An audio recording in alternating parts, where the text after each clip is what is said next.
একটুও তেল ব্যবহার না করে আর রোদে শুকোনোর ঝামেলা ছাড়াই একটা সুন্দর আচার আজকে আমি বানিয়ে দেখাবো। তো আমাদের গাছের আম পেড়ে নেব কয়েকটা, ওই 500 গ্রামের মতন আম পেড়ে নিয়েছি, তারপরে কেটে ধুয়ে রেখেছিলাম। আমের এই অবস্থা। আর কড়াইয়ের মধ্যে দিয়ে দিয়েছি জল, আর 200 গ্রাম চিনি দিয়েছি। চিনিটা ভালো করে জলের সাথে মিশতে না মিশতেই আমগুলো আমি ঢেলে দেব। আর এই চিনির জলের মধ্যেই আমগুলো সেদ্ধ হয়ে যাবে ভালোভাবে। তো এইভাবে নেড়ে চেড়ে আমি একটু ঢাকা দিয়ে এটাকে একটু সেদ্ধ করে নিয়েছি। আর দেখো, এটা সেদ্ধ হয়েই গেছে, এটা সেদ্ধ প্রায় হয়ে গেছে। আরও আমি একটু কিছু ফুটিয়ে নেব, যাতে চিনির রসটা যত চিটচিটে হবে এই আচারটা কিন্তু খেতে ততটাই ভালো লাগবে।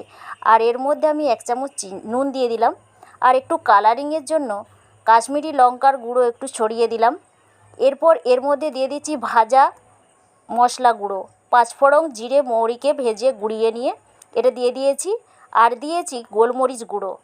আর এর মধ্যে দিয়ে দিলাম কালারটা আসার জন্য কয়েকটা শুকনো লঙ্কা কুচি করে, যেটাকে চিলি ফ্লেক্স বলে।